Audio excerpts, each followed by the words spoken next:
Assalamualaikum warahmatullahi wabarakatuh. Bapak Ibu peserta PIT ke-49. Perkenalkan, saya Muhammad Radit Taher dari Teknik Geologi Institut Teknologi Bandung sebagai presenter dari penelitian kami yang berjudul The Studies of Guntur AA Lava Pre-1840 Eruption based on Microtexture of Plagioclase, Plagioclase Crystal Size Distribution and Spatial Changes of Phenocryst Minerals and Vesicular Structures. Penelitian kami dilakukan di Gunung Guntur yang terletak di Garut, Jawa Barat pada satuan aliran lava Gunung Guntur 4 yang disingkat GL4 berdasarkan peta geologi yang dibuat oleh Junwandi dan kawan-kawan pada tahun 2018. Satuan ini berupa aliran lava AA yang berumur pra-erupsi 1840. Penelitian terdahulu di Gunung Guntur telah membahas mengenai geologi regional, geomorfologi, vulkanostratigrafi, dan model bawah permukaan. Namun, pemahaman mengenai proses yang terjadi saat naiknya magma dari bawah permukaan hingga menjadi aliran lava belum pernah dilakukan. Penelitian kami dilakukan untuk menentukan proses tersebut yang meliputi proses di dalam dapur magma, pipa erupsi, dan aliran lava. Pengambilan sampel batuan dilakukan pada 3 lokasi pada satuan GL4 yang mewakili bagian proksimal, medial, dan distal. Pada masing-masing lokasi, dilakukan pengambilan sampel secara vertikal yang mewakili bagian autobreksia atas, masif, dan autobreksia bawah dari aliran lava. 9 sampel batuan yang telah diambil kemudian disayat menjadi sayatan tipis untuk dilakukan analisis spektrografi dan distribusi ukuran kristal menggunakan mikroskop polarisasi. Analisis spektrografi dilakukan untuk menentukan mikrotekstur plagioclase yang dapat menggambarkan proses yang terjadi di dalam dapur magma hingga menjadi aliran lava. Penentuan kelimpahan phenocryst plagioclase dan piroxen serta vesikuler menggunakan metode point counting untuk menentukan perubahan spasial yang terjadi pada ketiga komponen tersebut. Selain itu, metode distribusi ukuran kristal plagioclase dilakukan untuk menentukan waktu tinggal dan laju pembekuan magma. Data dari distribusi ukuran kristal dapat menggambarkan bentuk dari kristal plagioclase yang menjelaskan pengaruh dari pergerakan mekanik selama aliran lava mengalir. Secara umum, mikrotekstur yang muncul pada phenocryst plagioclase adalah sebagai berikut. Coercive disebabkan oleh dekompresi yang cepat saat magma naik ke kedalaman yang lebih dangkal, sedangkan fine-sieve menunjukkan proses pencampuran dengan magma primitif yang lebih kaya Ca. Fine oscillatory zoning muncul karena sensitivitas plagioclase terhadap perubahan tekanan, suhu, dan kadar air. Mikrotekstur ini terbentuk bersamaan dengan mikrotekstur symbiosis dan glomeroclase, menunjukkan adanya turbulensi di dalam dapur magma. Mikrolit terbentuk akibat pendinginan magma yang efektif atau proses dekompresi saat magma keluar dan memicu terjadinya disolusi atau degassing volatil. Miwa dan Gessi pada tahun 2018 mengemukakan bahwa kehadiran mikrotekstur broken crystal terbentuk selama letusan yang besar, sedangkan tekstur swallowtail dapat terbentuk karena dalam proses letusan karena laju pertumbuhan kristal yang meningkat pesat. Analisis terhadap kurva Crystal Size Distribution atau CSD menunjukkan adanya pencampuran magma atau diferensiasi kristal terjadi pada satuan GL4. Hasil analisis CSD menunjukkan adanya dua tren dan kurva berbentuk cekung yang menunjukkan adanya perubahan suhu saat magma naik atau menjadi aliran lava. Tren pertama ditandai dengan kemiringan yang landai dengan perpotongan sumbu Y yang rendah, mewakili populasi phenocryst. Tren ini menunjukkan laju pendinginan yang lambat ketika magma naik dari dapur magma ke pipa erupsi. Tren kedua ditunjukkan oleh kemiringan yang curam dengan intersept sumbu Y yang tinggi yang merepresentasikan populasi mikrolit. Tren ini menunjukkan laju pendinginan magma yang cepat saat magma naik ke pipa erupsi atau ke permukaan atau saat magma menjadi aliran lava. Hasil CSD dari 9 sampel ditunjukkan pada tabel berikut. Dari hasil perhitungan, didapatkan waktu kristalisasi mikrolit berkisar antara 44,5 hingga 87,5 hari, dan phenocryst berkisar 4,8 hingga 26,5 tahun. Bentuk kristal plagioclase dapat ditentukan dari aspek rasio distribusi ukuran kristal. Aspek rasio plagioklas adalah sumbu pendek, sumbu menengah, dan sumbu panjang.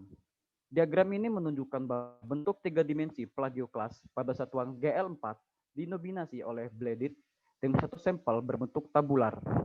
Dari gambar tersebut terlihat adanya perubahan dari bentuk plagioklas seiring dengan aliran lava yang dipengaruhi oleh pergerakan mekanik magma atau lava selama kristalisasi yang umumnya terjadi di dalam tepi dapur magma, di pipa erupsi, atau di aliran lava.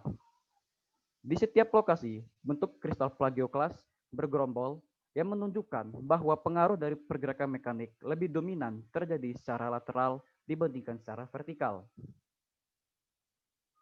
Secara umum, distribusi lateral kelimpahan mineral tidak memiliki kecenderungan yang cukup jelas, yang mungkin saja disebabkan oleh proses turbulensi di dalam dapur magma yang ditandai dengan kehadiran mikrotekstur tertentu. Sedangkan kelimpahan massa dasar cenderung meningkat dari lokasi 3 ke lokasi 1, yang disebabkan oleh proses pendinginan yang berlangsung lebih cepat di bagian lokasi dengan bagian proksimal atau lokasi 3. Kelimpahan vesikuler cenderung menurun dari lokasi 3 bagian proksimal ke lokasi 1 bagian distal yang terjadi akibat proses penurunan tekanan yang secara cepat di lokasi 3. Dari analisis terhadap hasil pengamatan yang telah dijelaskan sebelumnya, kami menyusun ilustrasi proses-proses yang terjadi pada satuan aliran lava guntur 4 sebagai berikut. Saat magma naik dari dapur magma yang lebih dalam ke dapur magma yang lebih dangkal, terjadi proses dekompresi yang melarutkan kristal plagioklas. Setelah magma berada di dalam dapur magma yang lebih dangkal, beberapa proses dinamis terjadi seperti turbulensi dan pencampuran magma. Semua proses di dalam dapur magma ini diperkirakan memerlukan waktu antara 4,8 hingga 26,5 tahun. Proses evolusi magma yang terjadi di dalam dapur magma menyebabkan naiknya magma ke permukaan melalui pipa erupsi. Proses ini menyebabkan terjadinya proses dekompresi secara cepat dan digesing dari volatil. Selain itu, terdapat indikasi bahwa proses pendinginan magma terjadi secara lambat dan adanya peningkatan laju pertumbuhan kristal yang cepat selama erupsi satuan GL4. Letusan eksplosif yang terjadi saat pembentukan satuan GL4 membuat hampir semua kristal plagioklas menunjukkan tekstur broken kristal. Kenaikan GL4 dari pipa erupsi menuju permukaan diperkirakan membutuhkan waktu antara 44,5 hingga 87,5 hari. Saat magma keluar menjadi aliran lava, perubahan bentuk plagioklas terjadi dari blended menjadi tabular karena perubahan pergerakan mekanik dan perubahan derajat kristalisasi kristal plagioklas seiring dengan mengalir aliran lava.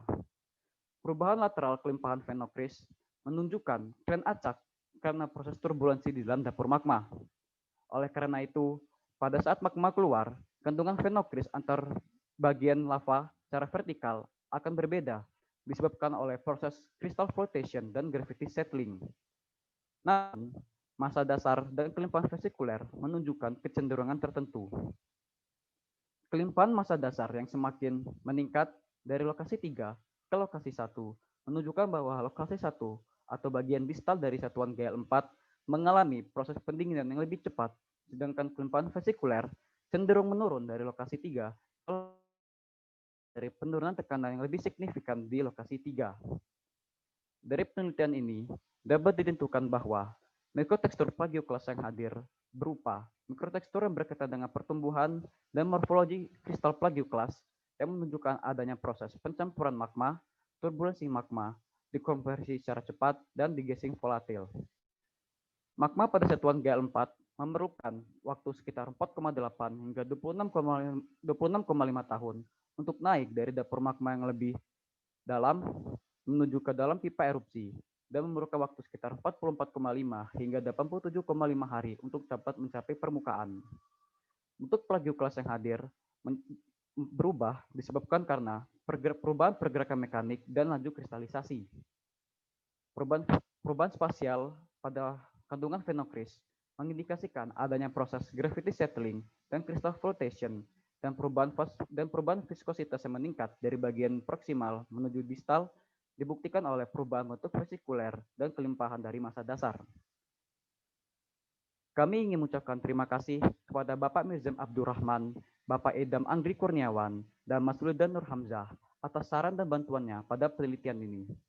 Kami juga telah menyediakan barcode berikut yang dapat dipindai oleh Bapak Ibu sekalian untuk dapat mengakses extended abstract kami. Sekian dari presentasi ini. Terima kasih atas perhatiannya. Wassalamualaikum warahmatullahi wabarakatuh.